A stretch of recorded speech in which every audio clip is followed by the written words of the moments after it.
रीट परीक्षा से चंद घंटों पहले बाड़मेर पुलिस ने बड़ा खुलासा किया है। 2 आरोपियों को पकड़ा है। किस तरीके से राजस्थान का सबसे बड़ा नकल गिरोह नेटवर्क। सर, क्या कुछ जानकारी मिली थी और उसके बाद में अब तक की जांच में क्या बात सामने आई? देखिए, जानकारी मुखबिर से मिली थी कि एक व्यक्ति है जो कैंडिडेट्स को संपर्क कर रहा है कि वो पैसे दो तो पेपर दिला सकता है।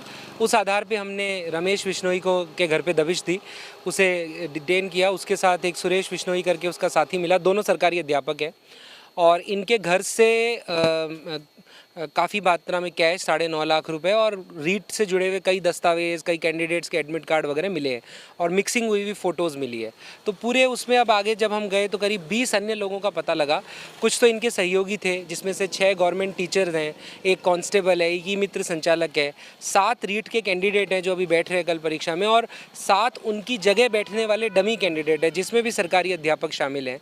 और ये पूरा मिला जुला एक गिरोह था जो इस तरह से काम कर रहा था। किस तरीके से सर ये अंजाम देते थे नकल को? किस तरीके से डमी कैंडिडेट बिठाते थे या पेपर सॉल्व करते थे? देखिए, इन्हें बताया कि डमी कैंडिडेट तो क्या, ये उसके हाइट, हेल्थ, शक्ल से मिलता जुलता एक व्यक्ति लेते थे और दोनों की फ़ोटो को ये ई मित्र संचालक मिक्स कर देता था।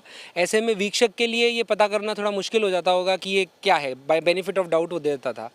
इन्होंने जो बताया कि एक रमेश ढाका है जो अध्यापक है, जो सांचौर निवासी है, वो इनको परीक्षा, उसका किसी एक सेंटर पे सेटिंग है जिससे ये परीक्षा के दिन सुबह 3 घंटे पहले पेपर की फ़ोटो खींच के इन्हें व्हाट्सएप पे देता, जिसे इनका एक टीम है जिसमें कई एक्सपर्ट्स हैं जो उसको सॉल्व करके और फिर वो जिन कैंडिडेट्स ने पैसे दिए थे उनको दे देते। अब तक सर इन दोनों के घर से खुलासे से क्या क्या किस किस तरीके की डिग्रियां मिली है और क्या कुछ लग रहा है कि क्या किसी अनजान आदमी को ले जाकर सरकारी नौकरी तक का ये पूरा पैकेज देते थे? देखिए, इनके घर से बहुत बड़ी मात्रा में जैसे मेवाड़, कई यूनिवर्सिटीज़ और कॉलेजों की डिग्रियां मिली है।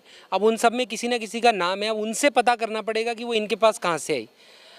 इनका कहना है कि मैं तो एडमिशन कराने में सहयोग करता हूं सबका, पर ऐसा हो सकता है कि ये फर्जी मार्कशीट्स हों और ये ऐसे ही बिना परीक्षा दिए कैंडिडेट्स को दी जाती हों, तो इसमें एक विस्तृत अनुसंधान करना पड़ेगा। पुलिस अब इस गिरोह का पर्दाफाश करने के लिए पूरे नेटवर्क को कहाँ कहाँ चलता था, इसके लिए कितनी टीमें गठित की और अब तक क्या कुछ मिला? देखिए, हमने अपने ज़िले लेवल पे 4-5 अलग-अलग टीमें बनाई हैं गिरफ्तारियों के लिए, प्लस ये जो 7 कैंडिडेट्स जहाँ जहाँ परीक्षा दे रहे हैं उनको हम सूचित कर रहे हैं ताकि कल परीक्षा की शुचिता बनी रहे, ये लोग उस परीक्षा प्रोसेस से दूर रहें।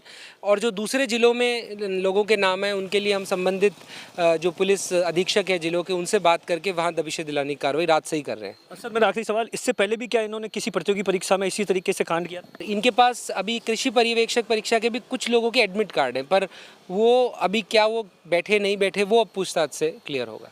देखिए किस तरीके से 2 शिक्षकों को गिरफ्तार किया गया है नकल गिरोह के लिए। रीट परीक्षा से चंद घंटों पहले इस मामले में 18 से ज़्यादा आरोपियों को बनाया गया है। अब देखने वाली बात होगी कि पुलिस इस पूरी गैंग का पर्दाफाश कब करती है। दिनेश बोहरा, बाड़मेर, राजस्थान तक।